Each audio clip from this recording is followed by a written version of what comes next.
Hi guys, how are you doing today?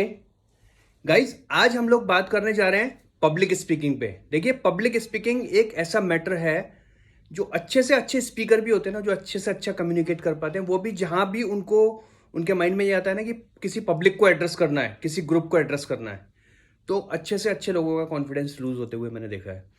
And देखिए, इसमें कुछ पर्टिकुलर पॉइंट्स होते हैं, कुछ पर्टिकुलर स्किल्स होते हैं जिनकी रिक्वायरमेंट होती है। उन्हें हम वन बाय वन यहाँ पे डिस्कस करेंगे। आज हम लोग 10 टिप्स पे डिस्कस करने जा रहे हैं। अगर आप इनको फॉलो करते हैं, आपकी public speaking skills multi time enhance हो जाएगी। स्किल नंबर 1, देखिए, you be stay hydrated.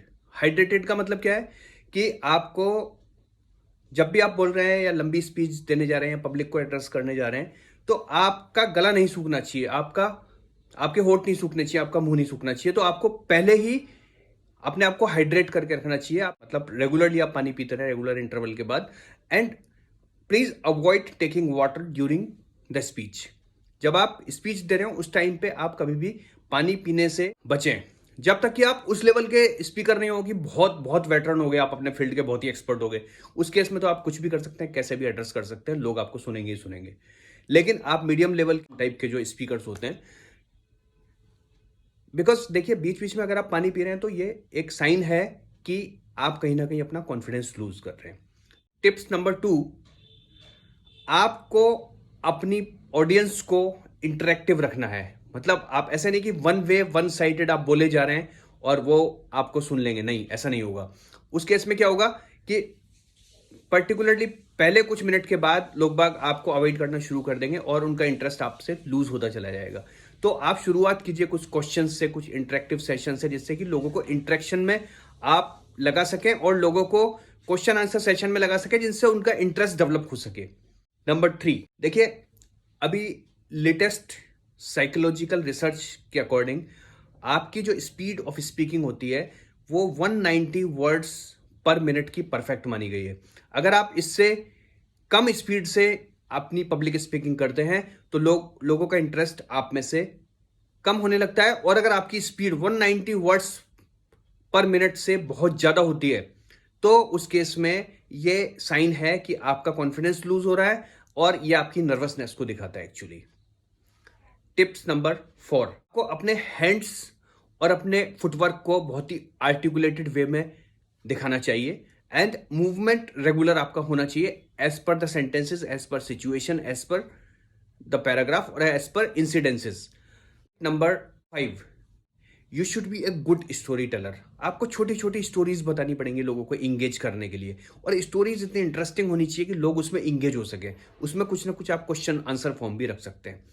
Tip number 6, जब भी आप एक थोड़ी सी बड़ी स्पीच देने जा रहे हैं, like may be more than 10 minutes, 15 minutes, 20 minutes, तो डेफिनेटली आपको कहीं ना कहीं उसमें सेंस ऑफ ह्यूमर डालना होगा।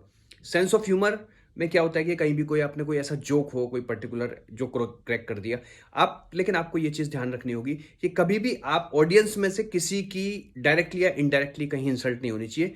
कोशिश आप ये कीजिए कि आपकी खुद की इंसल्ट हो, राइट? आप खुद की इंसल्ट दिखाते हुए और कोई भी जोक क्रैक करें, अपना कोई एक्सपीरियंस शेयर करें जिसमें आप दिखाएं कि आपने कोई गलती कर दी और फिर बाद में रियलाइज किया, लाइक दिस। तो ये ऑडियंस को बहुत ज़्यादा कनेक्ट करेगा बेसिकली। टिप नंबर 7, आपको ये सारे सारे पॉइंट मिक्स रखने पड़ेंगे, ये सारे इमोशंस मिक्स रखने पड़ेंगे। आपको सेंस ऑफ ह्यूमर भी दिखाना होगा, आपको उसमें लॉजिक्स भी दिखाने होंगे, आपको उसमें फैक्ट्स एंड फिगर्स भी दिखाने होंगे, कहीं ना कहीं हार्ट से भी रिलेटेड कुछ, मतलब you will have to touch the heart of audience. लेकिन आप किसी भी पार्ट को ज्यादा एक्सटेंड नहीं करेंगे, बिकॉज यू नेवर नो कि किस टाइप के ऑडियंस हैं, किस टाइप का मिक्स है बेसिकली। लेकिन आप सारे पॉइंट्स को वन बाय वन मिक्स करते चलेंगे और आप जंप करते चलेंगे एक से दूसरे पे, तो जितने भी ऑडियंस बैठे हुए हैं कहीं ना कहीं सबको कनेक्ट करती हुई चलेंगी ये चीज। नंबर 8, आपके फेस पे पूरे पब्लिक स्पीकिंग के का जो आपका टेन्योर होगा, जो आपका टाइम होगा, उसमें आपको अपने फेस पे एक रियल स्माइल रखनी होगी, जब तक कि कोई एक्सपीरियंस या कोई इंसिडेंस या कोई स्टोरी आप ऐसी नहीं सुना रहे हैं जो थोड़ी सी सैड है। टिप नंबर 9, कई बार क्या होता है ना, कुछ स्पीकर बार बार अपने अपने नाक को टच करेंगे, अपने फेस को टच करेंगे, अपने हेयर्स को टच करेंगे, अपनी ड्रेस को टच करेंगे। ऐसा बिल्कुल नहीं करना चाहिए। रीजन क्या है? अगर आप बार बार ऐसा कर रहे हैं तो it's a sign of lose confidence actually. इससे ये पता चलता है कि आप स्पीकिंग में अपने कॉन्फिडेंस को लूज करते जा रहे हैं। टिप नंबर 10, आपको इस चीज का ध्यान रखना है कि कोई भी पर्टिकुलर वर्ड, देखिए हर एक स्पीकर में कोई ना कोई, हम लोगों में कोई ना कोई ऐसी एक हैबिट होती है कि हम किसी ना किसी वर्ड को मल्टीपल टाइम रिपीट करते हैं। तो वो अननेसेसरी मैक्सिमम रिपीटेशन नहीं होना चाहिए। 2-4 बार हो जाएगा, इट्स ओके। लेकिन अगर वो हर 2-3 सेंटेंस के बाद अगर आप रिपीट कर रहे हैं उस वर्ड को या उस सेंटेंस को, देन वो थोड़ा सा कैच करने लगते हैं ऑडियंस उसको, and this will take them to another direction. Guys, अगर वीडियो आपको अच्छी लगी, प्लीज लाइक शेयर सब्सक्राइब कीजिए और अपने कमेंट्स जरूर दीजिए। हम डेफिनेटली कमेंट्स के अकॉर्डिंग काम करेंगे आगे। Thank you very much guides.